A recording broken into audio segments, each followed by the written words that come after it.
সবাইকে স্বাগতম।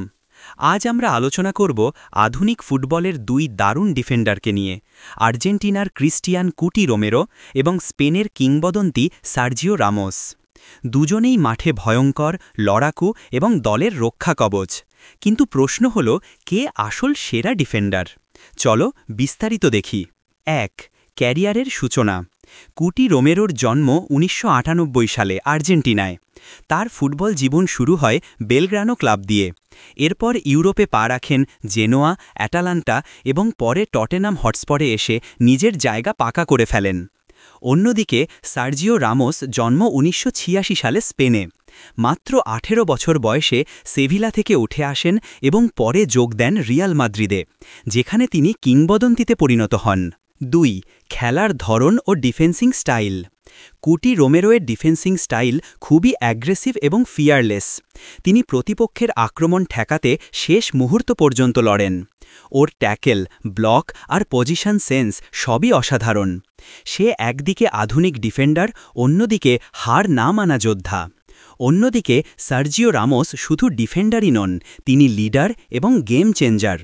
তার খেলার ভেতরে ছিল মস্তিষ্ক, অভিজ্ঞতা আর এক ধরনের ভয়হীনতা। রামোস শুধু ট্যাকেল করেন না, গোলও করেন। অনেক সময় গুরুত্বপূর্ণ ম্যাচে তার হেডারে গোল দলকে জয় এনে দিয়েছে। ৩. পরিসংখ্যান, স্ট্যাটস। রামোস খেলেছেন ৭০০রও বেশি ম্যাচ, গোল করেছেন ১০০+। তিনি জিতেছেন ৪টে চ্যাম্পিয়ন্স লিগ, ২টো ইউরো কাপ আর একটা ওয়ার্ল্ড কাপ। অন্যদিকে রোমেরো এখনও তরুণ। তার ট্রফি ক্যাবিনেটে আছে কোপা আমেরিকা ২০২১ আর ওয়ার্ল্ড কাপ ২০২২, যা যে কোনো খেলোয়াড়ের জন্য বিশাল অর্জন। ৫. নেতৃত্ব ও প্রভাব। রামোস ছিলেন মাঠের নেতা। রেফারির সাথে তর্ক, সতীর্থদের উজ্জীবিত করা আর প্রতিপক্ষকে চাপে রাখা, এগুলো ওর স্টাইলের অংশ ছিল। রোমেরো ধীরে ধীরে সেই পথে হাঁটছে। আর্জেন্টিনার ডিফেন্সের মেরুদণ্ড এখন সেই। মেসি পর্যন্ত বলেন, রোমেরো আমাদের ডিফেন্সের পাওয়ার হাউস। ৫. কে সেরা, বিশ্লেষণ। যদি অভিজ্ঞতা, ট্রফি আর দীর্ঘ ক্যারিয়ার দেখি, তাহলে সার্জিও রামোস নিঃসন্দেহে কিংবদন্তি। কিন্তু যদি বর্তমান ফর্ম, শক্তি আর ধারালো ডিফেন্সিং দেখি, তাহলে কুটি রোমেরো আজকের দিনে শীর্ষে আছে। এক কথায় বলা যায়, রামোস ইতিহাস গড়েছেন, রোমেরো ভবিষ্যৎ তৈরি করছে।